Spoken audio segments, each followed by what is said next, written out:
I'd like to tell to the viewers, this does not mean that if you still use TikTok, it's not wrong, right? But just knowing how to use what you use is the right thing of like doing stuff in the world. I am going to direct my first question to Mr. Chibaya. I think I pronounced the name right. Yeah, that's okay. That's very good. Whichever way I understand it. Okay. Okay, so the first question is, what is the difference between being digitally skilled and simply being active online? Okay, thank you, Noella. For my take-home message, what I can say to those who are viewing us today, what I can say is, guys, let's just use this. Hello, once again. Welcome to another podcast of the African Learning Link. And just like usual, today we're going to talk about a very interesting and controversial topic where we're going to ask ourselves a common question. Are we digitally skilled or just online? A lot of us might have different answers to that. Maybe you alone, you're digitally skilled, but the population in general, are we digitally skilled or just online? Today I brought two guests who are going to help us understand that question and tell us what they think from their own perspective. And for that introduction, I'll begin with this handsome gentleman on my right. He's going to introduce himself and then we'll move to that beautiful young lady. Okay, thank you, Noella. My name is Munashe Chibaya. I'm an international student from Zimbabwe and I'm doing pharmacy. And I'm very excited to be one of your guests on this discussion of, are we really digitally skilled or we're just online? Thank you. Thank you. My name's Mtuela Kripin. I'm also from Pharmacy Year 1. And I really thank you for inviting me to this occasion because this is a very good topic. And I'm very excited to dive in deeper into the topic and see what we think about if we're really digitally skilled or if we're just online. Thank you. Thank you very much. This already feels interesting because I can see the energy you people have. I believe that your answers are going to be something that the community, the youth out there have to learn from you. Oh, it's funny how I always end up having guests from pharmacy. Like the moment I'm getting guests for the show, I don't even ask their course, but most of the times it ends up being pharmacy. I don't know. Is it because we are the most dominant course on campus or what? Because I'm also surprised, like every time. If you go through all the podcasts, it's rare to find that I never hosted a pharmacist. Yeah, but pharmacy is a very good course actually. That's why it made me. Okay, let's continue with our agenda of today. I am going to direct my first question to Mr. Chibaya. I think I pronounced the name right. Yeah, that's okay. That's very good. Whichever way I understand it. Okay. Okay, so the first question is, what is the difference between being digitally skilled and simply being active online? Okay, thank you for such a question. Okay, from my perspective on this issue, being active online, I think that's only being using social media platforms, those messaging apps, and even website for communication and entertainment mostly. But when you are talking about being digitally skilled, it comes up with a lot of skills. It goes beyond just communicating and also entertainment. So these skills include the fact that you know how to use technology, and the other thing is being able to evaluate the information you see online, and the other skills include making content online, and also being able to solve problems using technology. In that way, you can say someone is digitally skilled. That person is knowing how to use technology. That's all. Yeah, thank you. Actually, I used to think that I'm digitally skilled too. But one time I was corrected. Like, I was supposed to make the slides of my presentation, like the group presentation. You know, this PowerPoint. Yes. And I'm a very socialized girl. what do I say, socialized or digitalized? Because you'll find me LinkedIn, Facebook, Instagram, everywhere, but I wouldn't make the slides.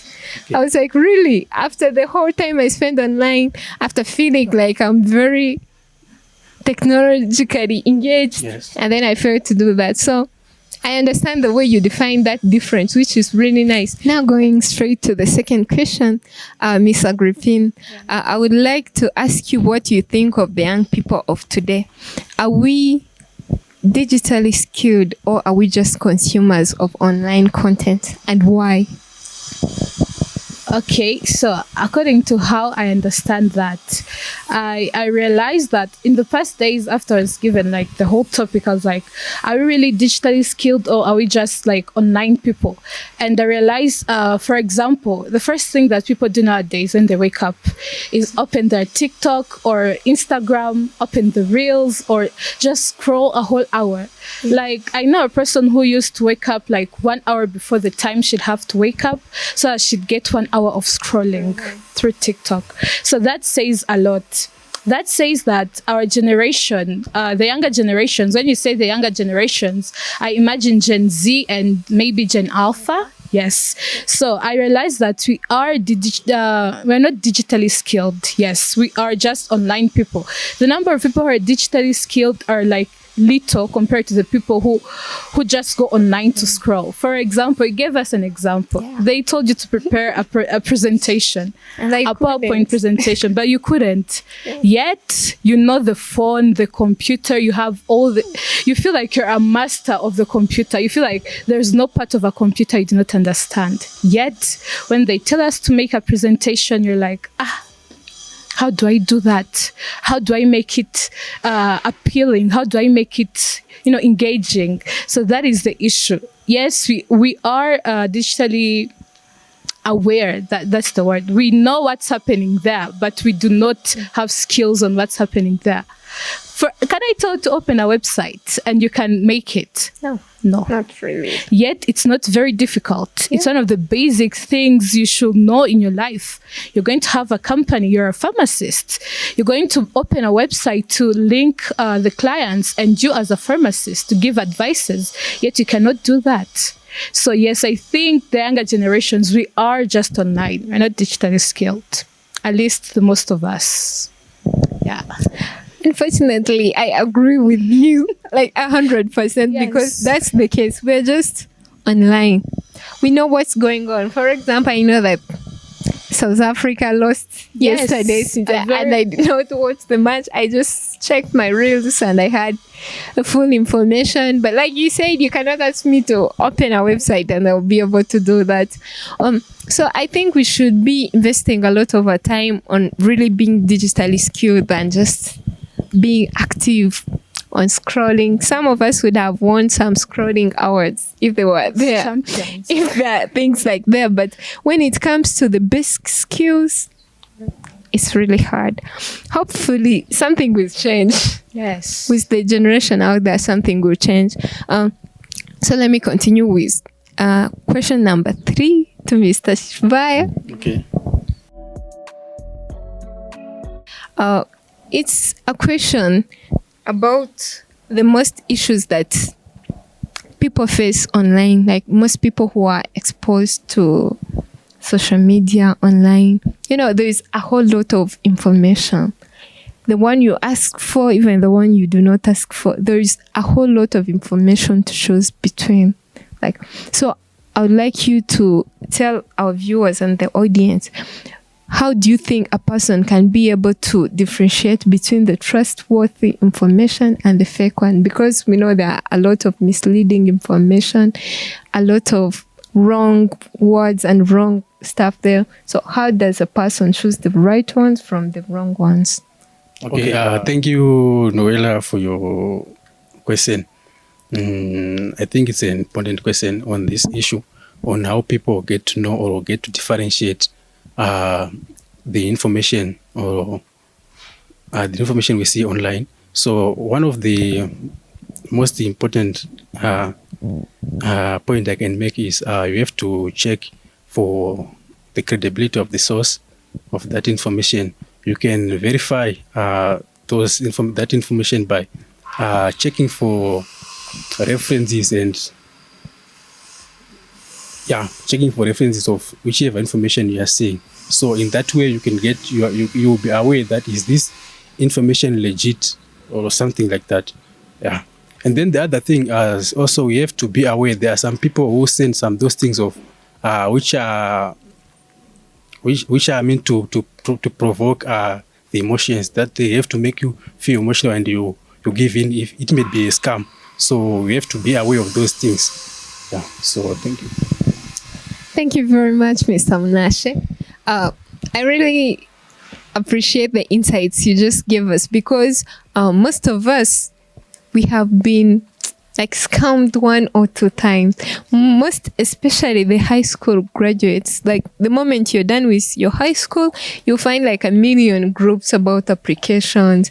There's a scholarship here and there. There is this and this here and there. So everyone will be trying to rush out, consuming any kind of information out there. You find that sometimes you even give your personal information to the wrong websites, and it's used in very wrong ways.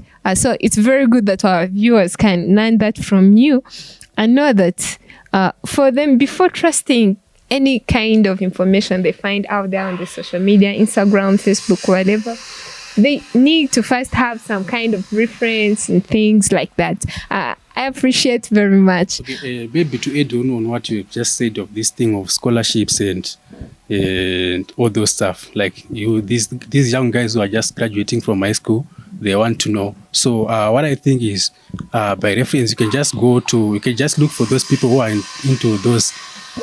Let's say it's a scholarship. You can just look for someone who's in that scholarship and get to verify and see if that information is legit. Yeah. Yeah, thank you very much. So the next question again to Ms. Agrippine. You highlighted some important things, or what you called basics, digital skills a person should have. I would like you to tell us more about that, like the most skills you think a person needs to be successful, either in employment, in academics, like yes, the most digital skills a person would need to have at hand. Yes. Okay. Thank you. And before I say those, I'd like to tell to the viewers, this does not mean that if you still use TikTok, it's not wrong, right? But just knowing how to use what you use is the right thing of like doing stuff in the world. So the basic skills, or skills that I can say that a person needs, the digital skills that you can apply in everyday life. For example, there are students. We are students. In the future, we're going to be pharmacists. We're going to work. We're going the job. There are leaders. There are teachers. There's a lot of, even parents. You can also apply to them. So, for example, let me start with knowing how to use AI tools. That's an example. AI is it's like very much growing nowadays. AI is everywhere. AI, even nowadays, primary students know about AI. And when we were in primary, didn't even know what AI was. But nowadays, AI is like everywhere. So how are we going to have knowledge about everything we're using when we do not know AI that is integrated in all those structures? For example, recently in class, we're learning about AI tools that we can apply in pharmacy. That's an example. They're going to make your job easier. They're going to make you do your job faster, but they're not going to replace you. That is a difference, but they are going to make your job easier. So we can use our time. Like, for example, if we like scrolling, I like using that example because I also do scroll, right? For example, if you used to spend like 2 hours, 3 hours just scrolling on TikTok, moving from topic to topic, you can actually reduce that and be like, I'm studying pharmacy. Why don't I familiarize myself with the tools that applies to pharmacy? Why don't I get to know how they're going to be used? How don't I get to know how maybe the importance, the limitations?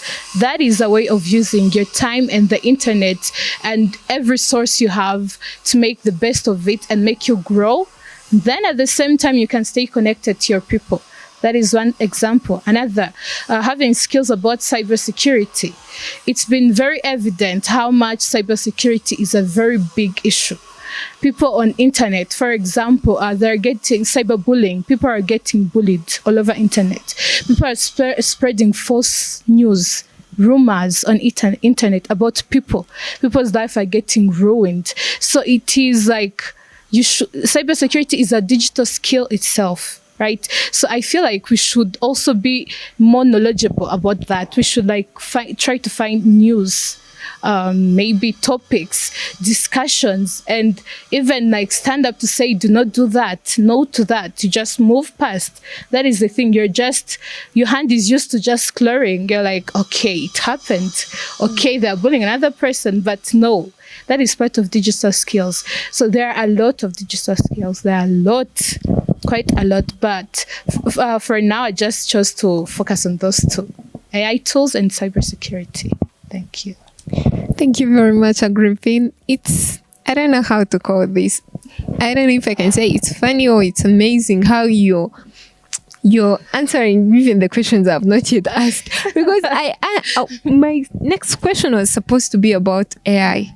And you already came up with an answer that included what I asked and what I was about to ask.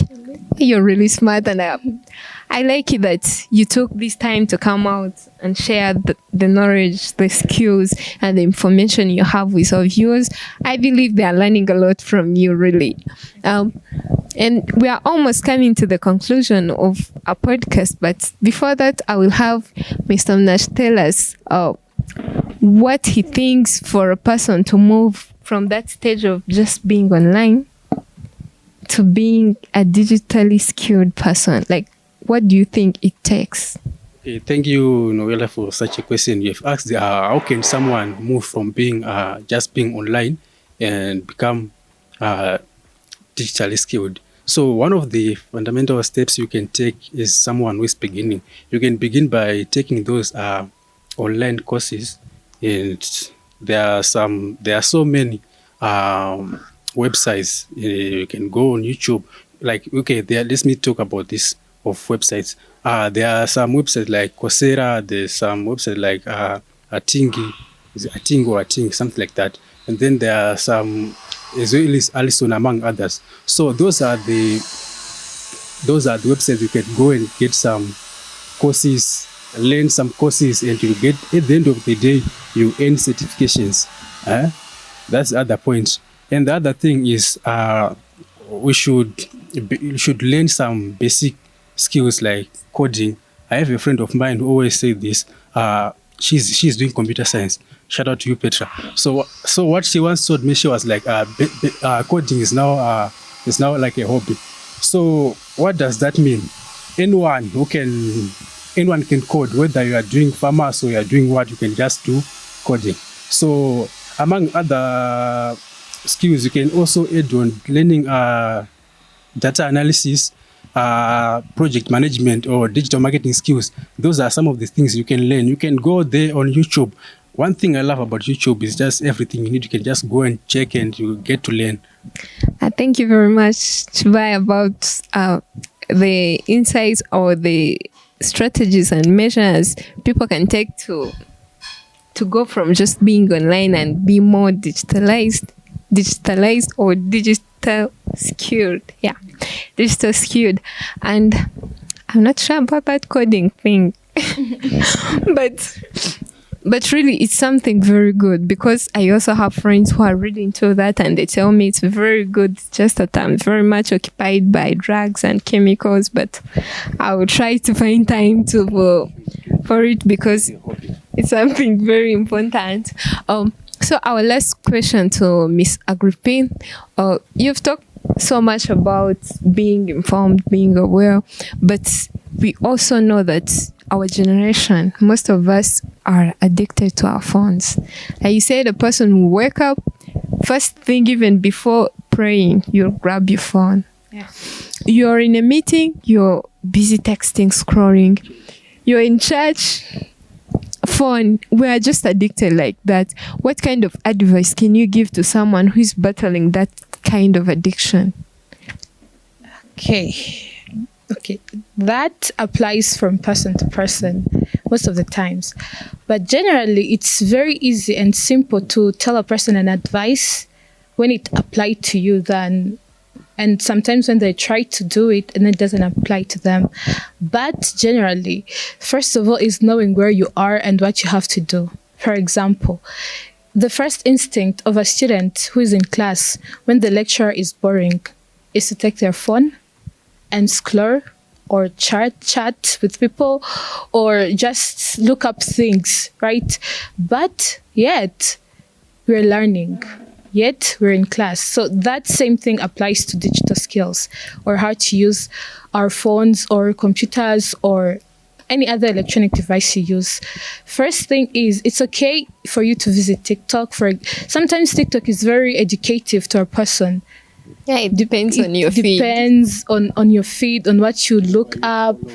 Yes, so you're following, like it depends. But to some people, TikTok is very educative. To some people, it changes their life and removes the laziness. But then to most of us, we just scroll, living up lives of others without building our own lives. So that is the point. We should limit our time. Like think strategically. Think like a grown-up person, like a pharmacist, like a medical student, like an accountant, like everything you do. You should think and be like, I'm studying pharmacy. I'm preparing myself to go. Okay, we are using pharmacy a lot, but we are pharmacists. Yeah, we're pharmacists. So Yes. So like sense. I'm a pharmacist and I plan on giving people drugs. I plan on providing people drugs, and then you allocate you pinpoint the difficulties that are there. And then you're like, what can I do? Should I use technology, for example? Should I just make a platform to make it easier to give people advices, to be like, to encourage people not to just self-medicate? That is an example, right?